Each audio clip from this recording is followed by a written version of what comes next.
ഇരിക്കപ്പൊറുതിയില്ലാത്ത ഒരു കവിയെയും അദ്ദേഹത്തിൻ്റെ കവിതയെയും അരമണിക്കൂർ നേരം തത്സമയം കടിഞ്ഞാണിട്ട് പിടിച്ചിരുത്തി കവിതയെക്കുറിച്ച് ചോദിക്കാനും കവിത വായിപ്പിക്കാനുമുള്ള ശ്രമമാണ് ഇന്നിപ്പോൾ നമ്മൾ നടത്താൻ പോകുന്നത്. കവിയുടെ പേര് PA നാസിമുദ്ദീൻ. കവിതാ പുസ്തകത്തിൻ്റെ പേര് ദൈവവും കളിപ്പന്തും. ഈ കവിതാ പുസ്തകത്തിൻ്റെ മുഖചിത്രത്തിൽ കാണുന്നത് പോലെയാണ് ഈ കവിയുടെയും കാര്യം എന്ന് വേണമെങ്കിൽ പറയാം. മര്യാദയ്ക്ക് നേരാം വണ്ണം ഒരു കളിപ്പന്തും തട്ടി കളിച്ച് നടക്കുകയായിരുന്നു ഈ കവി കുട്ടിക്കാലത്ത്. അപ്പോഴാണ് മുകളിലെ ദൈവം ദുസ്തര സങ്കീർണമായ തൻ്റെ ലോകപ്പണികളൊക്കെ കഴിഞ്ഞ് ക്ഷീണിച്ച് താഴേക്ക് നോക്കിയപ്പോൾ ഈ കുട്ടി കളിപ്പന്തും തട്ടി രസിച്ച് നടക്കുന്നത് കണ്ടത്. ദൈവം ഈ കുട്ടിയുടെ ശിരസിൽ തലോടിക്കൊണ്ട് അറിവിൻ്റെ ജ്ഞാനത്തിൻ്റെ കൈമാറ്റം നടത്തി. അതോടെ കുട്ടിക്ക് കളിക്കാനുള്ള നിഷ്കളങ്കത നഷ്ടപ്പെട്ടു. അറിവിൻ്റെ ഭാരത്താൽ മൂകനായി, കളിപ്പന്ത് മാറ്റിവെച്ച് ലോകത്തെയോർത്ത് ദുഃഖിതനായി തലയ്ക്ക് കൈകൊടുത്തിരിക്കുന്ന വിമൂകനായി മാറി. ദൈവവും കളിപ്പന്തും എന്ന ഈ കവിതാ സമാഹാരത്തിലെ കുട്ടിയെപ്പോലെയായിരിക്കാം ഒരു പക്ഷേ ഇന്ന് നമ്മോടൊപ്പമുള്ള കവി PA നാസിമുദ്ദീനും. സ്വാഗതം ഈ സംഭാഷണത്തിലേക്ക് നാസിമുദ്ദീൻ.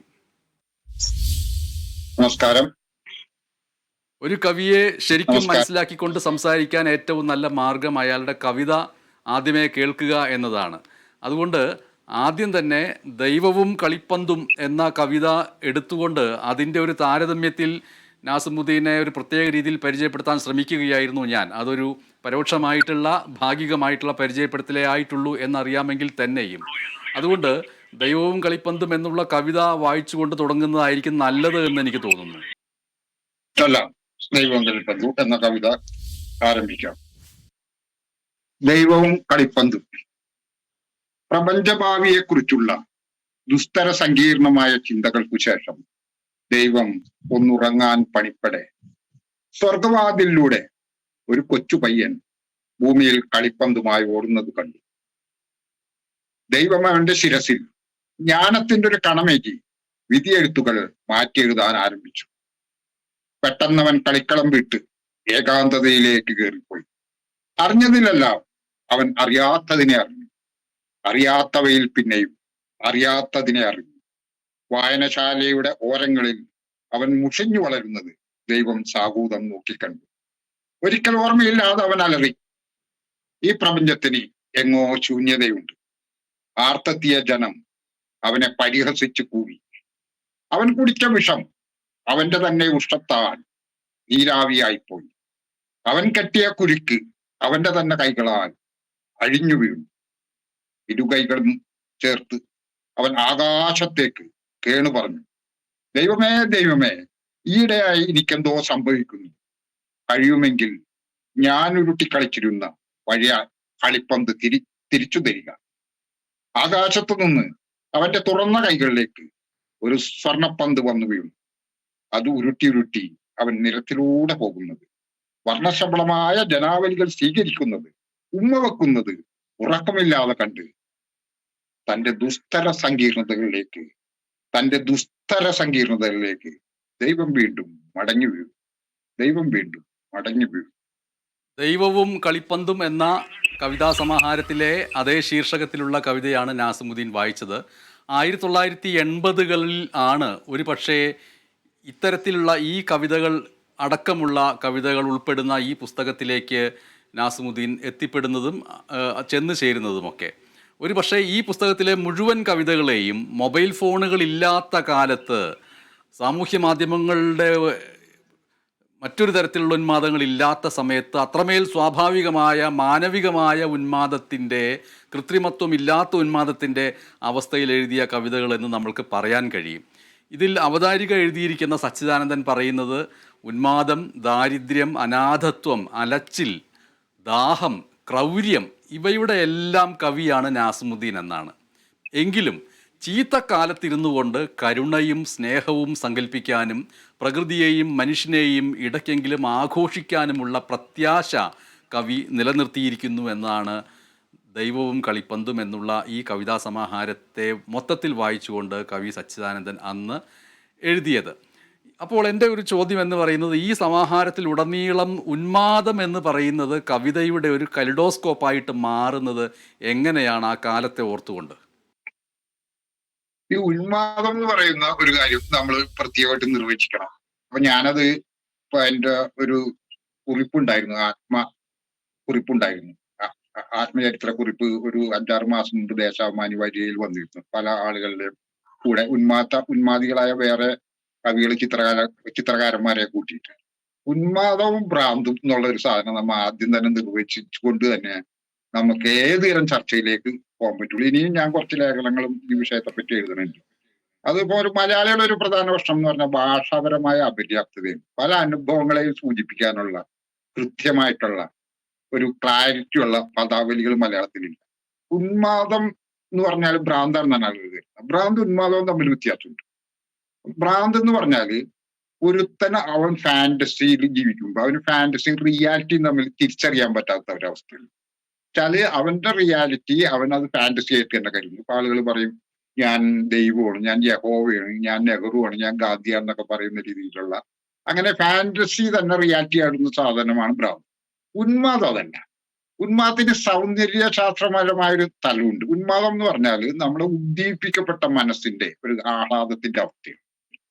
അത് എങ്ങനെയാണെന്ന് വെച്ചിട്ടുണ്ടെങ്കിൽ ചിലപ്പോൾ ചില തരത്തിൽ യൂറോപ്യ എന്നൊക്കെ പറയുമല്ലോ, അത് ഒരു തരത്തിലുള്ള അടുത്തൊരാഹ്ലാദം. ഇപ്പൊ വേർഡ്സ്വർത്തിന് പ്രകൃതിയിലെ കാണുമ്പോൾ അത് ഉണ്ടായിരുന്നതായിട്ട് കാണാം. വേർഡ്സ്വർത്ത് മണ്ണി കിടന്ന് ഇങ്ങനെ ഉരുളുമായിരുന്നു. അതേപോലെ തന്നെ മിസ്റ്റിക്കുകളായ ആളുകളൊക്കെ ഭയങ്കര ദൈവികാനും ഇപ്പൊ റൂമിയുടെ കവിതയിലൊക്കെ കാണാം. റൂമിയുടെ കവിതയിലൊക്കെ ഈ ഉന്മാദമുണ്ട്, പക്ഷെ ഭ്രാന്തില്ല. അപ്പൊ ഉന്മാദത്തിന്റെ അർത്ഥം എന്ന് പറഞ്ഞാല് ഉദ്ദീപിക്കപ്പെട്ട മാനസികാവസ്ഥ, ആഹ്ലാദം കൊണ്ട് ഉദ്ദീപിക്കപ്പെട്ട മാനസികാവസ്ഥ, എക്സ്റ്റസി, അതാണ് ഉന്മാദം. മറ്റത് മാഡ്നസ് ആണ്. പക്ഷെ നമ്മളിത് രണ്ടും, കാരണം മലയാളിയുടെ ഒരു രീതി തന്നെ ഭാഷ ഉപയോഗിക്കുമ്പോൾ തന്നെയുള്ള കൃത്യതയില്ലായ്മയുണ്ട്, നമുക്ക് മുമ്പേ ഉണ്ട്. നമുക്ക് തന്നെ പദാവലികളും ഇല്ല. തത്വശാസ്ത്രപരമായ കൺസെപ്റ്റുകളാ അല്ലെങ്കിൽ സാമൂഹികപരമായ കൺസെപ്റ്റുകളെ കൊണ്ടുവരാൻ അത്രയും നമ്മുടെ ഭാഷ വളർന്നിട്ടില്ല. അതിപ്പോ വിവർത്തനം ചെയ്യുമ്പോഴൊക്കെ പലരും വിവർത്തകന്മാർ പറഞ്ഞിട്ടുള്ളതാണ്. അപ്പൊ അതുകൊണ്ട് ഉന്മാദം അന്നുണ്ടായിരുന്നു. അത് ശരിയാണ് ബനീഷ് പറഞ്ഞത്. 80കളിലെ ഈ ഉന്മാദം, ഈ ഉന്മാദത്തിന്റെ ഒരു അവസ്ഥ വരുന്നത് എങ്ങനെയാണെന്ന് വെച്ചിട്ടുണ്ടെങ്കിൽ അത് ഒന്ന് വായന നമുക്ക് തന്നെ ഒരു ഉന്മാദം നൽകും. ഇപ്പൊ വളരെ ഉന്മാദകരമായ പുസ്തകങ്ങൾ ഇപ്പൊ നമുക്ക് മാർക്യൂസിന്റെയോ അല്ലെങ്കിൽ മാജിക് റിലീസ് ഒക്കെ നൽകുന്ന ഉള്ള ഇതിലൊക്കെ എഴുതിയിട്ടുള്ള പുസ്തകങ്ങളൊക്കെ ഉണ്ടല്ലോ. ആ പുസ്തകങ്ങൾ നമുക്ക് ഭയങ്കരമായിട്ടുള്ള ഉന്മാദങ്ങൾ നൽകും. അതേപോലെ ഈ കവിതകളൊക്കെ നൽകും. ഇപ്പൊ ലാറ്റിൻ അമേരിക്കൻ കവിതകൾ അതൊക്കെ വായിക്കുമ്പോൾ ഈ കവിത അപ്പൊ ഇതിലൊക്കെ തന്നെ ഒരു സൗന്ദര്യ ശാസ്ത്രപരമായിട്ടുള്ള ഒരു വലിയ രീതിയിൽ നമ്മുടെ മനസ്സിന്റെ ഒരു ഉയർന്നു പൊക്കല്. സത്യം പറഞ്ഞാല് ഒരു പൈസയും കൊടുക്കാതെ കിട്ടുന്ന സന്തോഷവും ഇത്തരം ഉന്മാദം. പക്ഷെ ഇത്തരം ഉന്മാദങ്ങൾ ചിലപ്പോ ഒരു ചെറിയ പ്രശ്നം സംഭവിക്കാം. ചിലപ്പോൾ നമ്മള് ആ സ്ഥലം, ആ സാഹചര്യം ഒക്കെ മറന്നു പോവാം. അപ്പൊ അങ്ങനെയുള്ള മറന്നു പോവാം. പക്ഷെ അതിങ്ങനെ തിരികെ വരും, ഭ്രാന്തിൽ വരൂല. അതാണ് വലിയൊരു വ്യത്യാസം. അപ്പൊ നമുക്ക് ഒരു ഒരു ഭയങ്കരമായിട്ടുള്ള ഒരു സന്തോഷം തോന്നും. ഒരു പ്രഭാതത്തിൽ പ്രകൃതിനെ കാണുമ്പോൾ സന്തോഷം തോന്നും, അല്ലെങ്കിൽ സന്ധ്യയിൽ കടലിനെ കാണുമ്പോൾ സന്തോഷം തോന്നും, അല്ലെങ്കിൽ നമ്മളെ കാമുകിനെ കാണുമ്പോൾ ഒരു സന്തോഷം തോന്നും. ഇതൊക്കെ പ്രണയത്തിലൊക്കെ ഭയങ്കരമായിട്ടുള്ള ഉന്മാദത്തിന്റെ അംശമുണ്ട്. ഷേക്സ്പിയർ പറഞ്ഞത് ഈ അങ്ങനെയാണ്. ഉദ്ദീപ്തമായ ഉന്മാദം അല്ലെങ്കിൽ എക്സ്റ്റസിക്ക് തുല്യമായ ഉന്മാദം, ഇത് വാസ്തവത്തിൽ നാസിമുദ്ദീനിൽ ഒരു വ്യക്തി എന്നുള്ള നിലയ്ക്ക് പ്രാഥമികമായിട്ട് ഉന്മാദം ഉണ്ടാവുകയും അത് കവിതയിലേക്ക് പ്രസരിക്കുകയുമാണോ, അതോ നാസിമുദ്ദീൻ്റെ കവിതയുടെ ഒരു പ്രകടമായ ഭാവതലമായിട്ട് ഉന്മാദവും അല്ലെങ്കിൽ കവിതയുടെ ഭാവുകത്വത്തിൻ്റെയും ശൈലിയുടെയും പ്രതലമായിട്ട് ഉന്മാദം നിൽക്കുകയും അത് എഴുത്തിൽ സംഭവിച്ചു കഴിഞ്ഞതിന് ശേഷം അതെന്നിലുണ്ടല്ലോ എന്ന് തിരിച്ചറിയുകയും ചെയ്യുകയാണോ? അതായത് ഉന്മാദം സ്വയമേവ ഉള്ളിലുണ്ട്, അത് കവിതയിൽ കൂടി പ്രസരിക്കുന്നു എന്നാണോ, അതോ തന്നിലെ കവിതയിൽ ഉന്മാദമുണ്ട് എന്ന് തിരിച്ചറിഞ്ഞതിലൂടെ ആ ഉന്മാദത്തെ മനസ്സിലാക്കുകയാണോ ചെയ്യുന്നത്? അല്ല, അതിലൊരു പ്രധാനമായ ഒരു കാര്യം എന്ന് പറഞ്ഞാൽ ഈ ഉന്മാദം എന്നുള്ള പറയുന്ന ഒരു കാര്യം ലോകത്തിലെ ഏത് കാര്യങ്ങളും നമുക്ക് അത് അനുഭവിക്കുമ്പോൾ അറിയണമെന്നില്ല. വർഷങ്ങൾ കഴിഞ്ഞ് നമ്മൾ ഈ തൈരൊക്കെ കടയണ പോലെ നമ്മൾ സ്വയം അപഗ്രഥിച്ചൊക്കെ നമുക്ക് മനസ്സിലാവുള്ളൂ. കവിതയിൽ മാത്രമായിട്ട് ഒരാൾക്ക് ഉന്മാദം കൊണ്ടുവരാൻ പറ്റില്ല. ഇപ്പൊ ഒരു ഉന്മാദം ഉള്ള ഒരു കവി അയാളുടെ സംസാരത്തില്, അയാളുടെ നോട്ടങ്ങളില്, അയാളുടെ അയാൾ ചായ കുടിക്കണതിലോ പുക വലിക്കണതിലൊക്കെ ഉണ്ടാവും ഈ ഒരു ഉന്മാദത്തിന്റെ ഒരു തരത്തിലുള്ള ഈ ഒരു ഹർഷം ഉന്മാദത്തിന്റെ ആത്മഹർഷത്തിന്റെ ഒരു അംശം ഉണ്ടാവും. വാസ്തവത്തിൽ ഒരു കവിക്കും കവിതയിൽ മാത്രമായിട്ട് ലോകത്തിലൊരു നിയമം ഒന്നുമാണ്, കവിതയിൽ മാത്രമായിട്ട് ഒരു ഭാവം കൊണ്ടുവരാൻ പറ്റില്ല. അയാളുടെ ഉള്ളിലുള്ളതിന്റെ തന്നെയാണ്.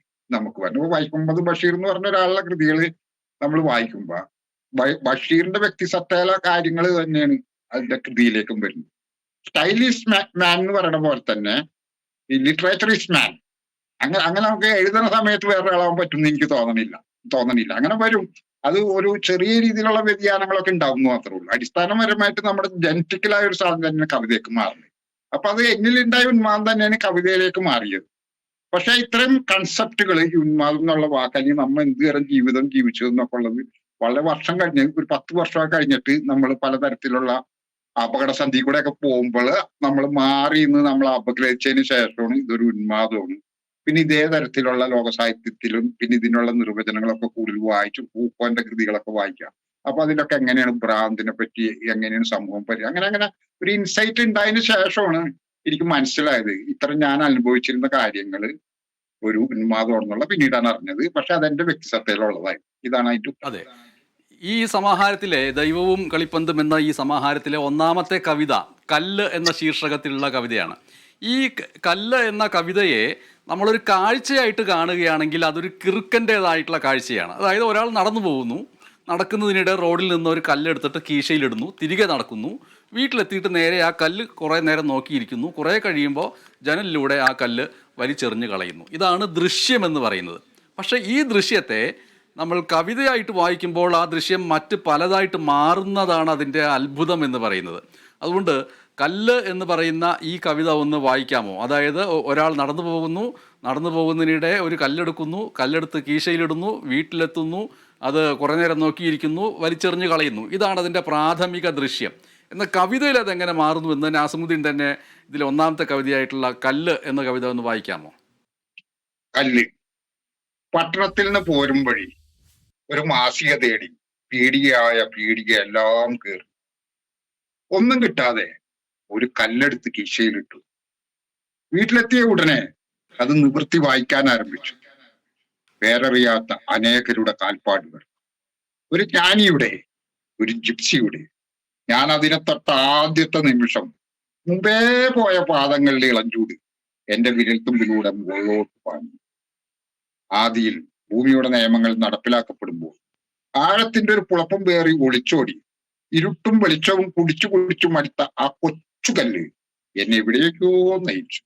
എങ്ങും മുട്ടാതെ കബളിപ്പിക്കുന്ന പാതകളും എവിടെയും എത്താത്ത വഴിപോക്കരും എന്റെ രാത്രിയിൽ നിറഞ്ഞു. പെട്ടെന്ന് നോക്കുന്നവനെയും പശ്ചാത്തലത്തിൽപ്പെടുത്തുന്ന ഒരു ഭ്രമാത്മക ചിത്രം പോലെ പ്രപഞ്ചം എനിക്കും ചുറ്റും നിന്ന ഒരു നിമിഷം ഞാൻ ആ കല്ല് ജനലിലൂടെ പുറത്തേക്ക് വലിച്ചെറിഞ്ഞു.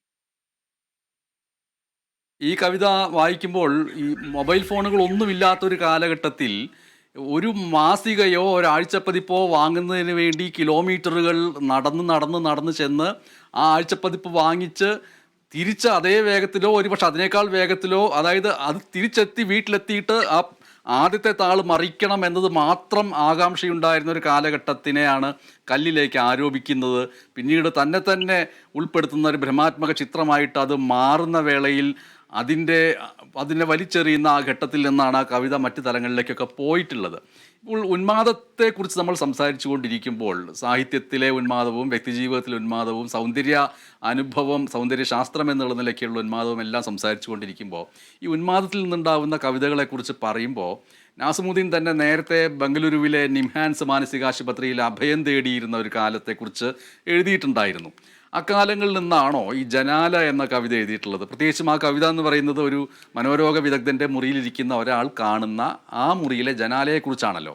ആ ജനാല എങ്ങനെ പൊളിച്ചു മാറ്റാം എന്ന വിചിത്രമായ ഒരു കൗതുകമാണ് ആ കവിതയുടെ പ്രാഥമിക തലം. പിന്നീട് അത് നിഷ്കളങ്കതയുടെ ഒരു പാരമ്യത്തിലേക്ക് എത്തിച്ചേരുന്നതായിട്ട് കാണാൻ കഴിയുന്നുണ്ട്. ആ കവിത വായിച്ചുകൊണ്ട് സംസാരിക്കാമെന്നാണ് തോന്നുന്നത് നാസിമുദ്ദീൻ.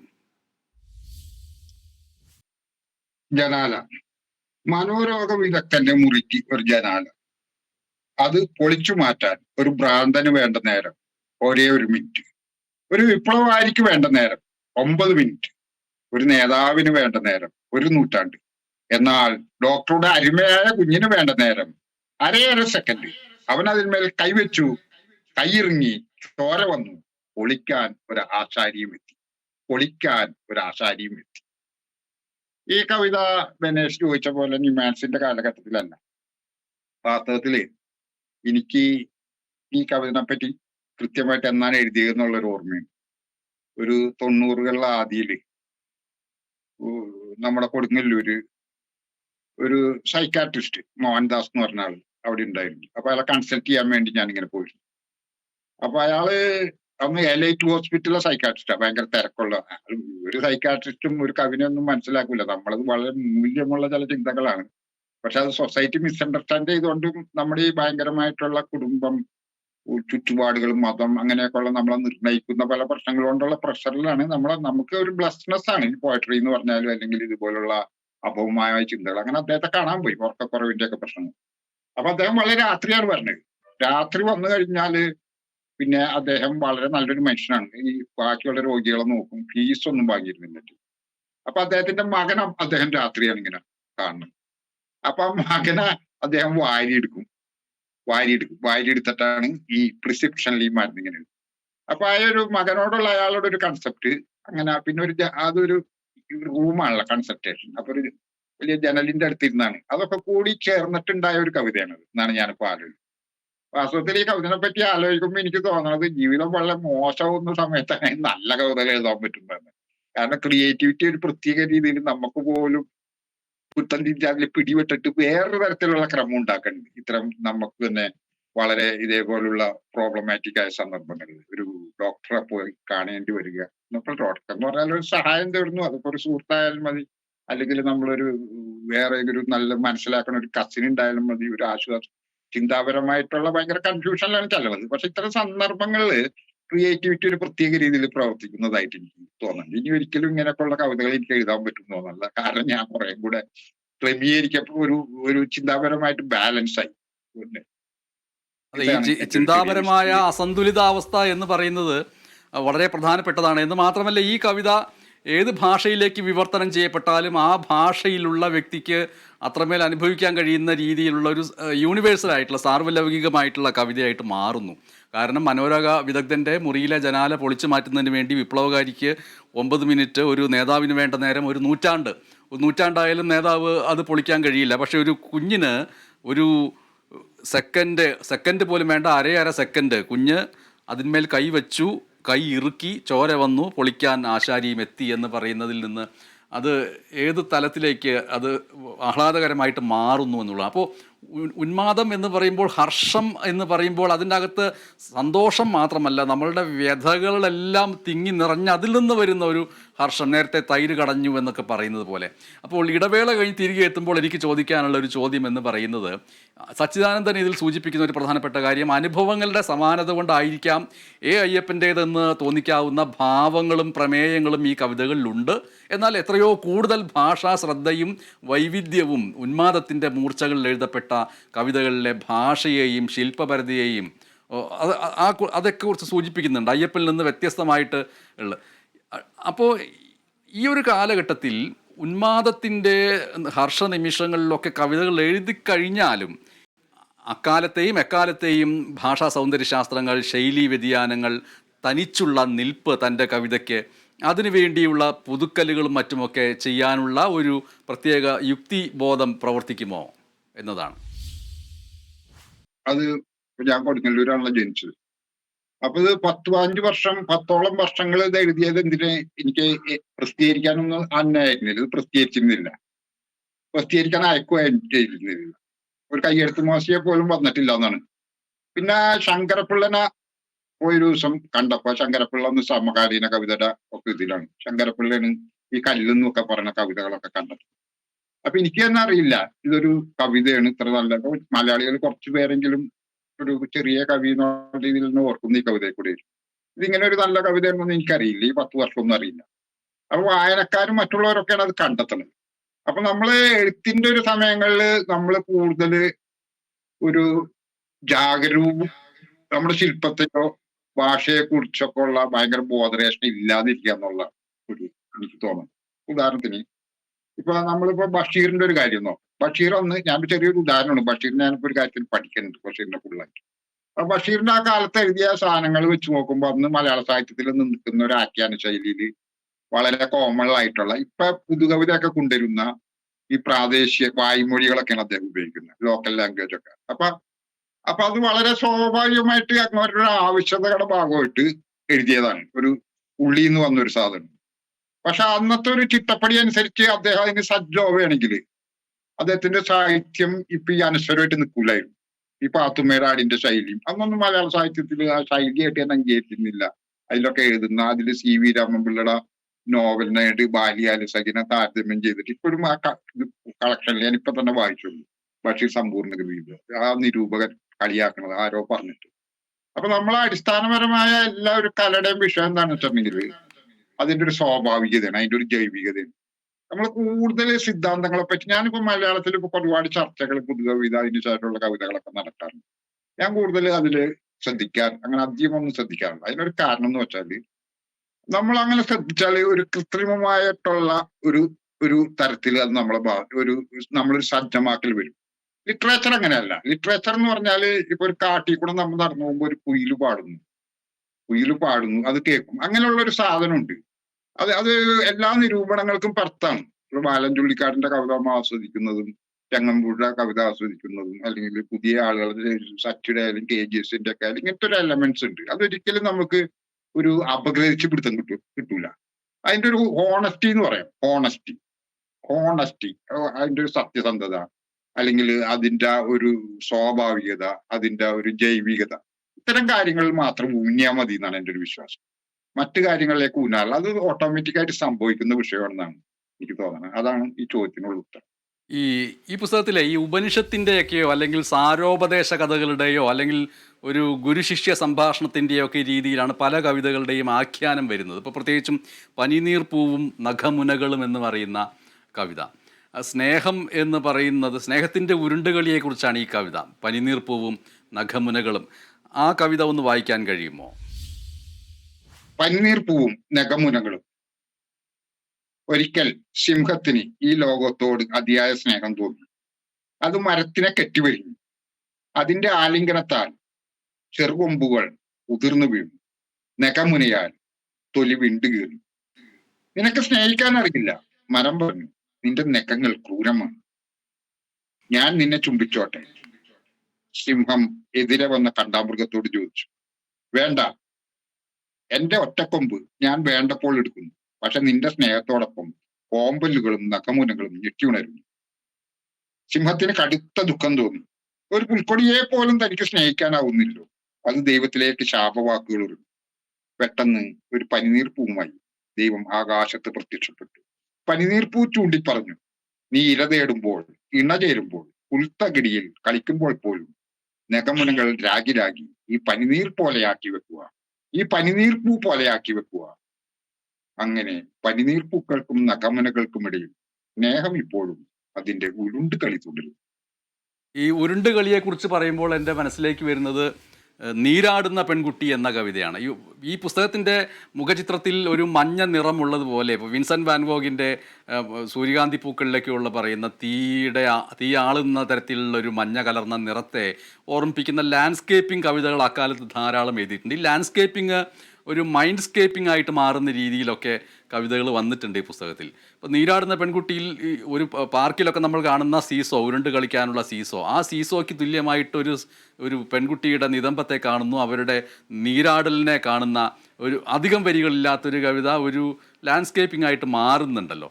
ആ കവിത അത്തരത്തിലുള്ള ഭ്രമകാലങ്ങളിൽ, ഉന്മാദത്തിൻ്റെ കാലങ്ങളിൽ തെളിഞ്ഞ് വന്നതാണെന്നാണ് ഞാൻ വിചാരിക്കുന്നത്. ആ കവിത വായിക്കാൻ കഴിയുമോ?